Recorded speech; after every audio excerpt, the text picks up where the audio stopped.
اگر یہ چاہتے ہو کہ جس دن تمہارا جنازہ اٹھے تو لوگ تمہاری تعریف کریں تاکہ جنت کے دروازے تمہارے لیے کھلتے چلے جائیں، تو نماز، روزہ، حج، زکوٰۃ کے ساتھ ساتھ 4 کام اور کرو۔ 2 کام بتا چکا ہوں میں۔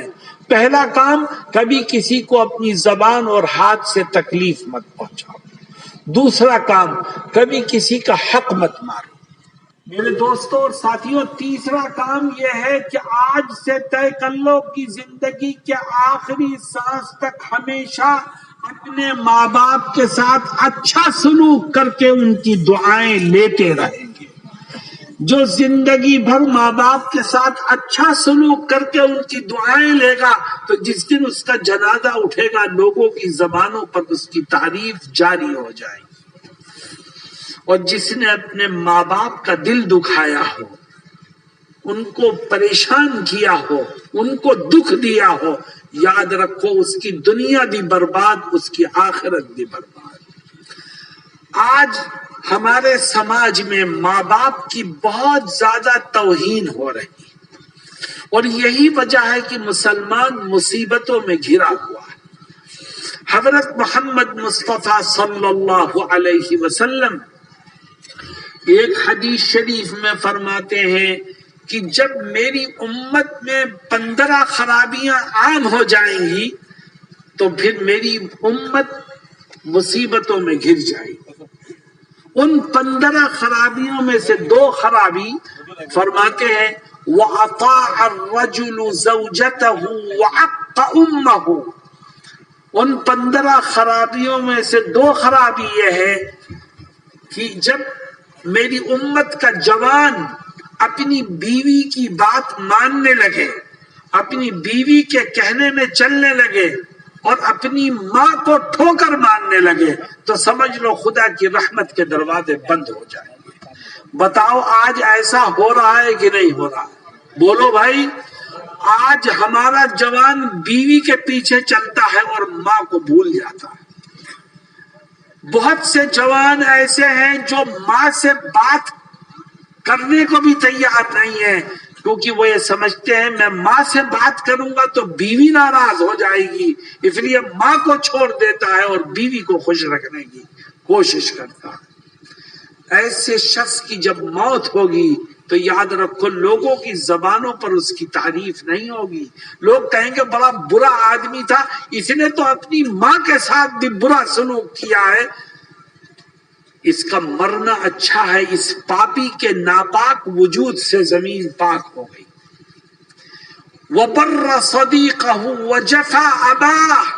اور میری امت کا جوان جب اپنے دوستوں سے، اپنے کلاس فیلوز سے اچھی طرح پیش آنے لگے اور اپنے باپ کی نافرمانی کرنے لگے تو سمجھ لو خدا کی رحمت کے دروازے بند ہو جائیں گے۔ آج کا جوان دوسروں کے لیے بہت اچھا ہے لیکن نہ باپ کی مانتا ہے نہ ماں کی مانتا ہے۔ میرے دوستوں اور ساتھیوں، ایک طرف باپ ہے، دوسری طرف ماں ہے۔ میری بات کو سمجھنے کی کوشش کرو کہ آج کا ہمارا سماج ایسا ہے کہ جس میں ہمارا نوجوان باپ کی کچھ نہ کچھ بات مانتا ہے، کیونکہ اسے باپ سے پیسے لینے ہیں تو کچھ نہ کچھ مانتا ہے، اور باپ کے پیر میں جوتا بھی ہے، اسے ڈرے کبھی باپ پٹائی نہ کر دے۔ لیکن ماں بیچاری کے پاس نہ پیسہ ہے نہ طاقت ہے، اس لیے ماں کی حیثیت پاؤں کی جوتی سے زیادہ خراب ہے۔ پاؤں کی جوتی سے زیادہ ماں کی بے عزتی کی جاتی ہے۔ اللہ رب العزت قرآن میں کہتا ہے باپ کے ساتھ بھی اچھا سلوک کر لیکن اپنی ماں کا زیادہ خیال رکھ۔ اے خدا کیوں؟ فرماتا ہے وَوَصَّيْنَا الْإِنسَانَ بِوَالِدَيْهِ حَمَلَتْهُ أُمُّهُ وَهْنًا عَلَى وَهْنٍ وَفِصَالُهُ فِي عَامَيْنِ أَنِ اشْكُرْ لِي وَلِوَالِدَيْكَ إِلَيَّ الْمَصِيرُ۔ اللہ کہتا ہے میں نے انسانوں کو یہ حکم دیا ہے کہ اپنے ماں باپ کے ساتھ اچھا سلوک کرو، اور دیکھو اپنی ماں کا بہت خیال رکھنا. اے اللہ کیوں؟ فرماتا ہے حملته امه وهنا على وهن وفصاله في عامين. اللہ کہتا ہے دیکھ یہ تیری ماں ہے جس نے تیرے اوپر 2 عظیم احسانات کیے. یہی ماں ہے جو تیرا بوجھ اٹھائے پھرتی رہی. اس کو لیٹنے میں تکلیف، اس کو بیٹھنے میں تکلیف، اس کو کھانے پینے میں تکلیف، اور اس نے تیرا بوجھ 1 مہینے 2 مہینے نہیں اٹھایا، اس نے تیرا بوجھ پورے 9 مہینے اٹھایا. اور 9 مہینے کے بعد پھر تجھے جنم دینے کا جب ٹائم آیا تو اس ماں نے 1000 طرح کے درد جھیلے اور تجھے جنم دیا.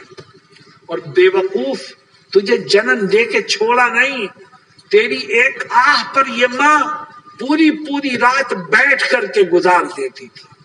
جب تو سوتا تھا تو وہ سوتی تھی، اور جب تو اٹھ جاتا تھا تو وہ بھی اٹھ جاتی تھی. آج تو اس ماں کو بھول کر کے اپنی بیوی کے چکر میں پھنسے گا تو بتا خدا کی رحمت کے دروازے کیسے کھلیں گے. حملته امه وهنا على وهن وفصاله في عامين. اللہ کہتا ہے ارے یہ وہی ماں ہے جس نے اپنی چھاتی سے تجھے 2 سال تک دودھ پلایا. تیری رگوں میں اسی ماں کا خون دوڑ رہا. اگر تو اس ماں کا احسان نہیں سمجھے گا تو یاد رکھ تیرے لیے خدا کی رحمت کے دروازے کبھی نہیں کھلیں گے. دوستوں اور ساتھیوں، میں کلکتہ شہر میں تھا. کلکتہ شہر کا نام سنا ہے نہیں سنا ہے؟ وہاں بیان ہو رہا تھا اور ماں باپ کے حقوق پر بیان ہو رہا تھا. میرے بالکل سامنے ایک نوجوان بیٹھا تھا، وہ سنتا رہا. دعا کے بعد اٹھ کے چلا گیا. میں بھی اپنی قیام گاہ پہ چلا گیا. فجر کی نماز کے وقت وہ وہاں آیا جہاں میں ٹھہرا تھا. میں نے کہا بھائی اتنے سویرے کیوں آئے ہو، کیا بات ہے؟ کہا میں ملنا چاہتا ہوں. چلو آؤ. مجھ سے کہنے لگا میں نے رات میں بیان سنا، 3 مہینے سے میری بول چال اپنی ماں سے بند تھی، لیکن بیان سنا تو میں سیدھا ماں کے گھر گیا. اب میں نے گھر کا دروازہ کھٹکھٹایا تو ماں نے پوچھا کون؟ میں نے اپنا نام بتایا تو ماں بھی ناراض تھی. اس نے کہا میرے سامنے مت آ، میں تجھے دیکھنے کے لیے بھی تیار نہیں. کہنے لگا میں دروازے پہ کھڑا ہو گیا اور رونے لگا. لیکن ماں کے دل کے اندر تو ممتا موجود ہے. میں نے کہا ماں کے دل میں بھی ممتا ہے، اور کلکتے والوں سے کہا تمہاری چیف منسٹر بھی ممتا ہے. جب وہ رونے لگا اور وہاں سے ہٹا نہیں تو ماں کو اس پر پیار آیا اور ماں نے دروازہ کھول دیا. وہ کہتا ہے جیسے ہی ماں نے دروازہ کھولا میں نے اس کے پیر پکڑ لیے اور کہا مجھے معاف کرو، اور بہت رویا اور ماں نے مجھے معاف کر دیا. میں نے اس کو شاباشی دی اور میں نے کہا آج کی رات تیری ماں ہی تجھ سے خوش نہیں ہوئی، آج کی رات تیرا خدا بھی تجھ سے خوش ہو گیا. مسلمانوں، اپنے ماں باپ کے ساتھ اچھا سلوک کرو تو جس دن تمہارا جنازہ اٹھے گا ماں باپ کی دعائیں تمہارے دامن میں رہیں گی تو خدا تمہارے مرنے کے بعد لوگوں کی زبانوں پر تمہاری تعریف کو جاری کرے گا. ہر ایک تمہارا اچھائی سے تذکرہ کرے گا. کیوں بھائی اس پر عمل کرو گے انشاءاللہ؟ آخری چیز، تم نے مسجد تو بنا لی ہے، لیکن مسجد بنانا ہی کافی نہیں ہے. یہ جو باتیں میں بتا رہا ہوں ان پر بھی عمل کرو، تبھی مسجد بنانے کا سچا فائدہ تمہیں پہنچے گا. لہذا آخری چیز، اگر یہ چاہتے ہو کہ جس دن جنازہ اٹھے اس دن لوگ تمہاری تعریف کریں تو ایک چوتھا کام یہ کرو کہ یہ طے کر لو کہ زندگی کے آخری سانس تک ہر قدم پر چلتے پھرتے اٹھتے بیٹھتے کھاتے پیتے نبی کریم علیہ الصلاۃ والسلام کی ایک ایک سنت کو زندہ کریں گے. سنت پر عمل کرتے کرتے مرو گے تو جس دن تمہارا جنازہ اٹھے گا لوگ تمہاری تعریف کریں گے، کہیں گے بڑا بھلا آدمی تھا، نبی کی سنتوں پر عمل کی کوشش کیا کرتا تھا۔ اس سے بہتر تعریف اور کیا ہو سکتی؟ مسلمانوں، مسجدیں بھی تم نے بنا لی، اس میں پیسے بھی تم نے لگا دیے، نمازیں بھی تم پڑھنے چلے گئے، لیکن تم نے سنتوں پر عمل نہیں کیا، تو جب تک تم سے خدا کا رسول راضی نہیں ہوگا اس وقت تک تم سے خدا بھی راضی نہیں ہوگا۔ اگر تم خدا کو راضی کرنا چاہتے ہو تو نبی کو راضی کرو، اور نبی راضی ہوگا تو سنتوں پر عمل کے ذریعے ہی راضی ہوگا۔ کتنے نوجوان بیٹھے ہیں میں دیکھ رہا ہوں جن کے چہروں پر داڑھیاں نہیں۔ تم نے کن کی نقل اتاری؟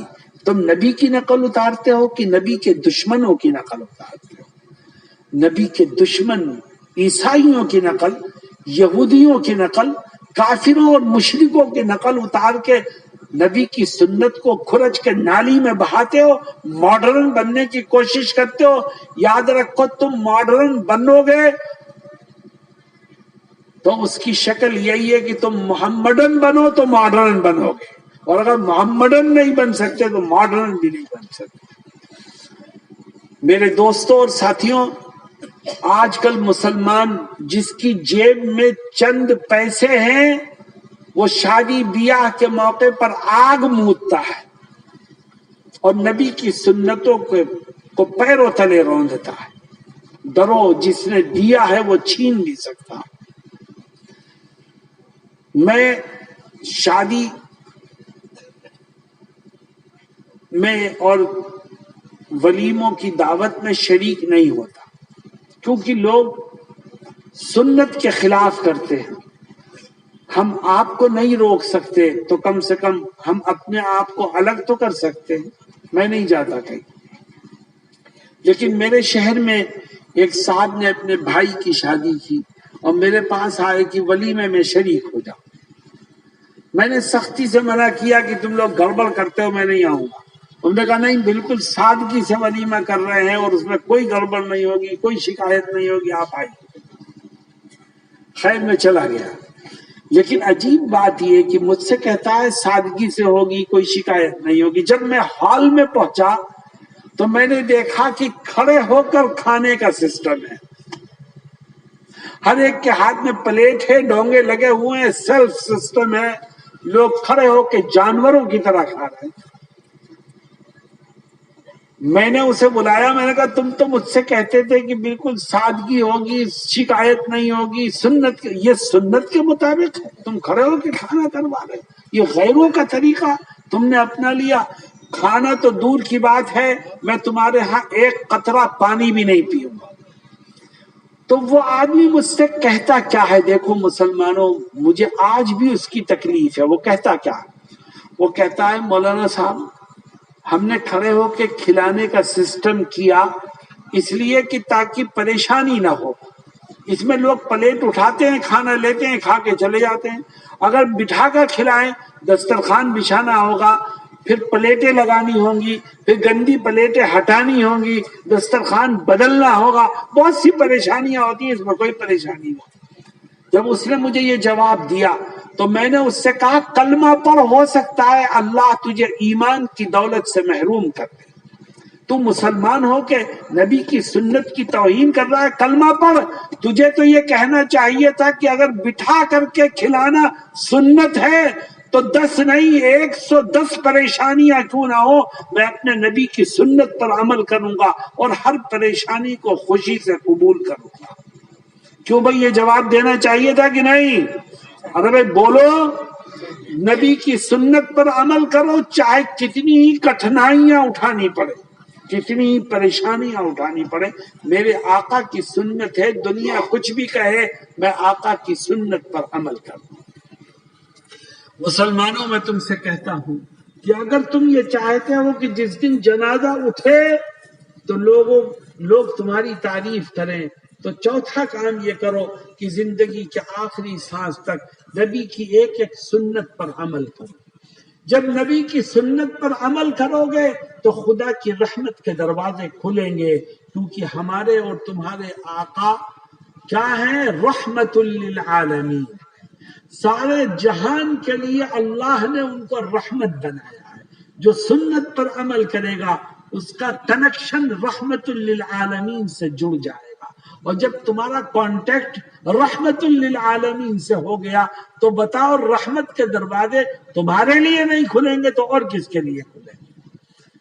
میرے دوستوں، میں بولتا رہوں تم سنتے رہو، اس سے کوئی فائدہ نہیں۔ یہ وعدہ کرو کہ جو سنا ہے اس پر عمل کرو۔